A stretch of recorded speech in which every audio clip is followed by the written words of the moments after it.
पर देखिए nitrogen, phosphorus, potassium, NPK की मात्रा भर भर के है। दिखाती हूँ इस फर्टिलाइज़र को कि किस तरीके से है। 1 महीने पहले इस फर्टिलाइज़र को मैंने इस पौधे को दिया था, आप रिजल्ट देख सकते हैं। Hello everyone, welcome back to another video. My name is Paridhi and gardening series की इस वीडियो में मैं आपको दिखा रही हूँ इस प्लांट का नाम है एक्सोरा, जो कि मैं 2 साल पहले लेकर के आई थी और मुझे इसके बारे में तब कुछ भी नॉलेज नहीं था। तो चलिए बताती हूँ इसकी कहानी। मैं गई थी नर्सरी और लाई थी 2 पौधे, एक रेड एक्सोरा और एक पिंक एक्सोरा। तो क्या हुआ वो तो बताओ, 2 साल में तो ग्रो हो ही जाएगा पौधा। वो पगली, मैं यहाँ पे ग्रो होने की बात नहीं कर रही हूँ। ऑब्वियसली हम फूलों के लिए लगाते हैं, लेकिन फूल ही नहीं मिलेगा तो फिर हमारा लगाना व्यर्थ है। तो चलिए फटाफट से मैं कटिंग लगा करके दिखाती हूँ इस एक्सोरा की प्लांट की, जो कि मैं ऑलरेडी एक रेड वाले की कटिंग लगा चुकी हूँ। क्योंकि मेरा पौधा सूख गया था तो डर है कहीं इस बार भी डोरमेंसी में ये सूख ना जाए, क्योंकि बहुत तेज़ हीट के कारण भी सूख सकता है पौधा और बहुत महंगा है। तो कटिंग फटाफट से लगा लेते हैं।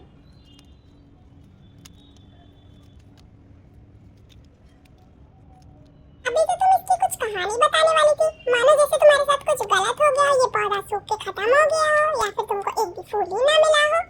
अरे नहीं छोटी, मैं फूल की बात कर ही नहीं रही हूँ। फूल तो मुझे बहुत ज़्यादा मिले, लेकिन मेरे साथ हुआ क्या दोस्तों, सबसे पहले कटिंग ले लेती हूँ फिर बता रही हूँ क्या हुआ था।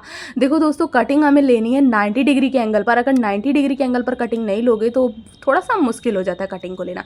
फिर मैं यहाँ पर चूज़ कर रही थी, थोड़ी सी मैं लालची हूँ, जिसमें बर्ड्स ना हो वही ब्रांच लूँगी, क्योंकि जिसमें बर्ड्स आ गई है वो तो अब खिलने की कगार पर आ जाएंगी और मैं उसे कट कर दूँगी तो वो डेड हो जाएंगी। तो मैंने एक सिंगल ब्रांच यहाँ पर चूज़ कर लिया। देखिए इस तरीके से आपकी कटिंग एकदम शार्प होनी चाहिए, तिरछी। अगर ना हुई हो अच्छी कटिंग तो फिर दोबारा से उसकी कटिंग कर लें आप सीजर से।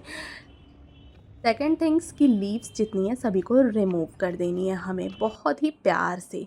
अब दोस्तों मैं बताने ये जा रही हूँ कि जब मैं इस पौधे को लेकर के आई थी, मेरे पौधे में बहुत फ्लावरिंग हुई, रेड वाले में भी बहुत फ्लावरिंग हुई, लेकिन डोरमेंसी ही ऐसा पीरियड होता है जो कि इन पौधों के।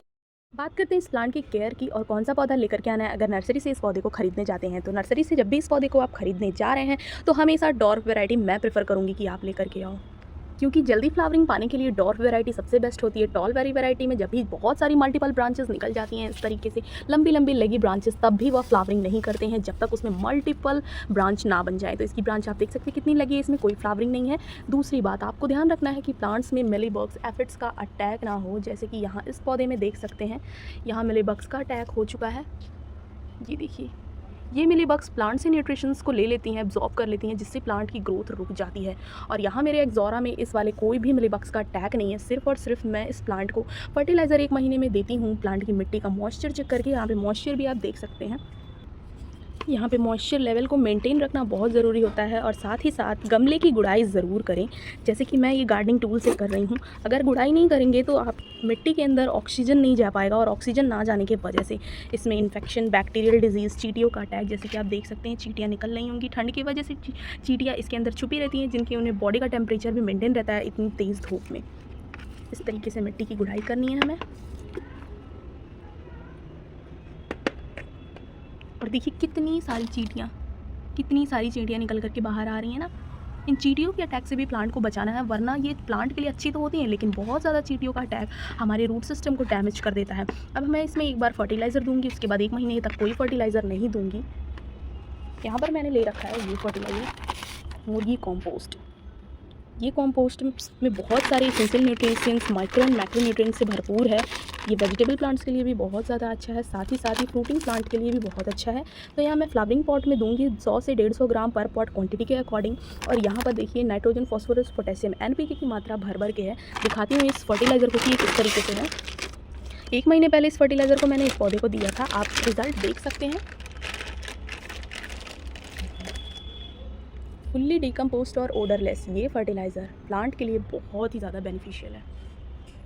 मिट्टी की गुड़ाई करनी है और जस्ट पौधे में हमें दे देना है।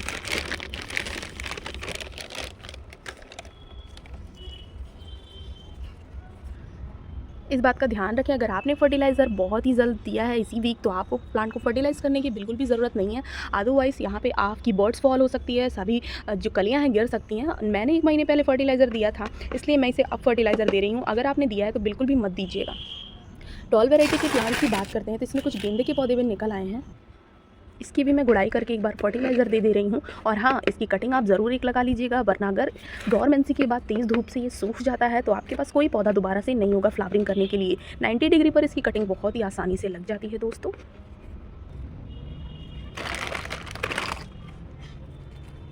अब मैं आपको बताने जा रही हूँ 3 मेजर रीज़न कि इस एक्ज़ोरा में आपको फ्लावरिंग देखने को नहीं मिल सकती। पहला रीज़न ये हो सकता है कि अगर आप टॉल वैरायटी लाते हो तो आपको बहुत ज़्यादा इंतज़ार करना पड़ सकता है। दूसरा रीज़न, प्लांट को फूड बनाने के लिए फुल्ली सनलाइट की नीड होती है, तो 6 टू 8 आवर की सनलाइट दीजिए जिससे इसका फूड बहुत ही अच्छे से प्लांट बना सके, क्योंकि इसे बहुत ज़्यादा फ्लावरिंग करना होता है, तो फोटोसिंथेसिस होना भी बहुत इंपॉर्टेंट है। और मिट्टी की गुड़ाई अगर नहीं करेंगे तो प्लांट की मिट्टी को ऑक्सीजन नहीं मिल पाएगा, जिस मिट्टी का पीएच लेवल बिगड़ सकता है, जो कि प्लांट के लिए बहुत ही ज़्यादा डेंजर हो सकता है, प्लांट सूख सकता है। तो उम्मीद करते हैं ये इस वीडियो की सभी इन्फॉर्मेशन आपको पसंद आई होगी और आपको बहुत सारे टिप्स और ट्रिक्स मिल गए होंगे अपने गार्डन के लिए। अगर चैनल पे गलती से विजिट कर लिया है तो do subscribe my channel. Happy gardening.